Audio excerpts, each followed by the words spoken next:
Alright, couple more games we want to cap off. We got a good one. Bengals coming off a bye. They were kind of riding high into their bye, getting momentum after a really sluggish start like last season too. Then you got the 49ers that Brock Purdy showing his true colors. First 2 losses in the regular season.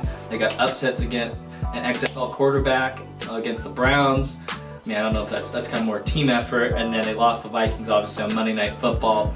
Brock Purdy had some costly interceptions. The defense made some really good stops, but this is kind of a battle of, you know, I guess redemption on one side. I guess just who's the real deal, because both these teams won the season were Super Bowl favorites in their own respective ways, but now they're kind of a little sluggish. You know, Brock Purdy's getting a lot of hate now after being, oh, he's the new Tom Brady and stuff. Come on, you can't go out on ESPN, tell us that he's the next Tom Brady. It's this team that makes him so damn good. And before I get into this, I just want to say that the loss of Deebo Samuels really reflects on how this team plays. I think, especially on offense, I don't think people realize how important he is to this team. I know Ayuk is a great wide receiver. McCaffrey's the best running back we've seen in years, skill set wise. Kittle's a great tight end. Deebo can do all those things and more. And he, you know, takes the top off the defense. He distracts the corners. You know, he has to be accountable for every play. And I think not having him is really reflecting on these last 2 losses that the 49ers have had. But I'll let you go. I'll let you go from here. Who you think? What's your key to plays? Because the Bengals have rested. You got Jamar Chase firing back. Joe Burrow maybe looking more like Joe Shiesty. Let's see how this goes. Yeah, it's going to be a competitive game. And I don't think this game's going to make or break one of these teams. I think they're both great rosters as long as they can stay healthy. Jamar Chase, 7'11", he's always open. He's 7'11", junior, the original 7'11". Shout out to Chris Hogan, lacrosse player, Super Bowl champion, New England Patriot. 7'11", always open. Is that his nickname? Yeah, 7'11". Chris Hogan.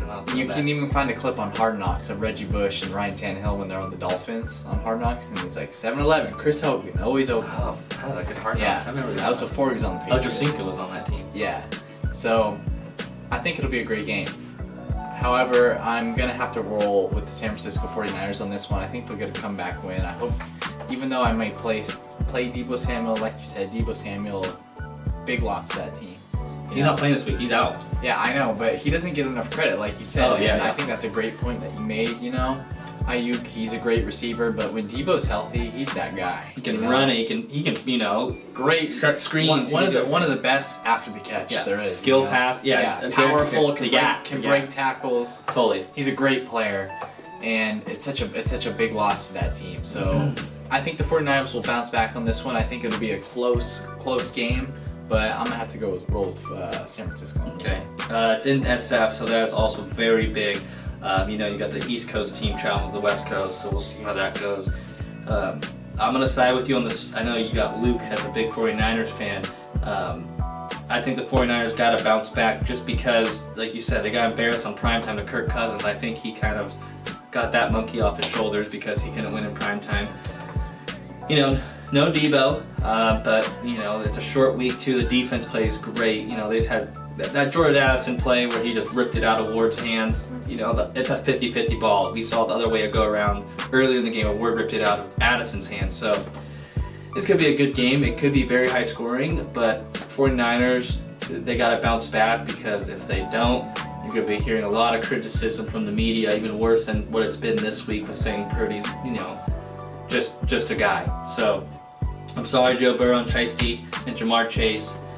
I'm going to go 49ers with this one. Final one, Sunday Night Football. This is tough for me because the Chargers got themselves this 500 going into the bye.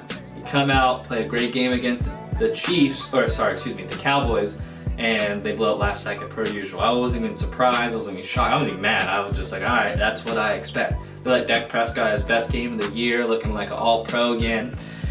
And then they play the Chiefs in Kansas City, which is already a hard enough game as it is. However, you know, they just kind of stunk it up. You know, Herbert's looking like he's playing pretty hurt. He's missing great. Keenan Allen's at 31's running great routes, and he's missing them some wide open ones. He's throwing really. He's just making mistakes that he doesn't make, and it's frustrating to watch because you know he's a lot better than that. I know he jammed his middle finger. And I read something that said that's usually 4 to 6 week injury, but obviously he's toughened through it. And he doesn't take too many snaps out of under center because of the finger. So that could be a factor, but either way, a defense just letting up bonehead plays, Kelsey having another career game against us like he always does. It's frustrating, but we get a really good get-well game with Chicago. No Fields, thank gosh, because I know the Chargers could not contain him for one bit, but this Bagnet guy looks really good. He looks like he can, kind of get them a couple wins here and there, but I'm going with the Chargers. That's why I wore this, obviously. But what are your thoughts about the Chargers and just how they're playing Charger football? And, do the Bears have a legit chance? Of course the Bears have a chance, and they'd have a chance against any team. But yeah, the Chargers, like you said, last-minute loss against the Cowboys. Started off 0-2, 2-2, 2-3, now 2-4, correct? In a tough division too with the Chiefs, and a competitive, AFC with the Dolphins and the Bengals and the Ravens and the Bills. So it's going to be tough for the Chargers. They got to win these games. So it's important that the close games, like you said, you got to win them. You got to win them. So. That's what separates a good team from a great team, is being able to win in those close, it's just frustrating to watch sometimes. Like I said, I don't get mad about it. It's just like, I'm like, come on, like, these arrogant throws, Austin Eckler comes back and Joshua Kelly takes off, like, what are you doing? And then, the Chiefs defense this year is underrated. It is. No, it is. It looks great. It looks great. And, the Chargers have a good team, and I think they're capable of bringing it back. They gotta fight though if they want this. Yeah, and I think they have been fighting. They have been, but they're making mistakes. Herbert, he's injured. That's not good. Because he's that guy. He's the guy. He can rip the ball when he's healthy. He can run it. I love Justin Herbert. I love the kind of player he is, and I love the Chargers roster. They're talented, so I think they'll get this win. Yeah. Shout out to the Bears quarterback. His first win, Bagnet, got some swagger to him. So yeah, congratulations to him. If you can do it, you can for sure do it this week against the Chargers. Yeah, you can do it again. Well, it's been great. I don't know if there's any other topics you want to shout out, any players that you want to shout out to, fantasy-wise or just in general. Yeah, I want to shout out Justin Jefferson, man. Heal up, come back, and I want to see ball. I'm gonna shout out Jahmyr Gibbs. You fought your first career touchdown as a bell cow. I know it was garbage time and the team sucked it up, but seeing you kind of sprint, that agility that made you so good in college, that's why you're 12th overall pick. Keep it up. I think you did great on Monday night against the Raiders. The kid's explosive. He gets the ball. It looks like he's going up for the home run. I think taking those 2 weeks off and sitting behind Montgomery really helps him kind of, because Montgomery, he knows what to do. Go battle the trenches, get the 3 yards, get the 7 yards, get the 4 yards. Jahmyr Gibbs, he's just trying to go for the home run, and you can't get that done in the pros, but he's looking explosive. He's looking great. 9 catches this week. Unfortunately, in the loss, but who would have known the Ravens would have blown him out that bad. But other than that, it's my shout out. Lakers, they looked really a little crusty against the Nuggets. The Nuggets are reigning champions for a reason. We'll see how KD and Bradley Beal team up with Booker and on the Suns and see how they get that done.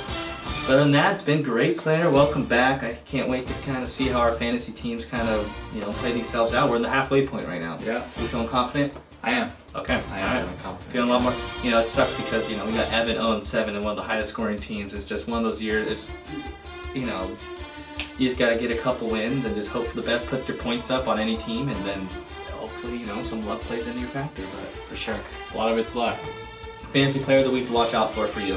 Fantasy in a positive. On my team? Just in general. Oh, in general. There's a fantasy team, you got to start someone right now.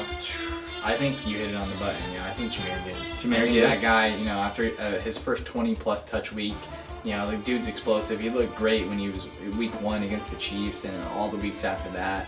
The guy can catch the ball, he can run it, he's explosive, like you said, and he's a clear-cut guy right now in that offense. So yeah, no Montgomery. I think must start this week, Jahmyr Gibbs. Jahmyr Gibbs, okay, all right, I like it.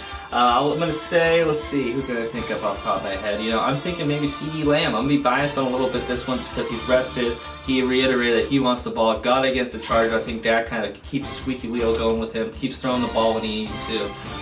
The Rams play a lot of zone coverage, but I don't think that matters when it comes to CeeDee Lamb. He's going to get his no matter what. And I'm excited to see how Jordan Addison keeps playing when Justin Jefferson does come back, because it's not a matter of if, it's a matter of when. And like you said, they're winning all cylinders right now. Like you said, tanking, they were going to tank, and he could just rest up because he wants to get paid. But no, he's going to come back, show why he's the best wide receiver in the league. Shout out to you guys, too, on the Vikings. Other than that, Slayer, it's a pleasure. Can't wait to see where everything goes. ready to go. Yeah. Let's go. All right, go Lakers. Till next time, guys. We out.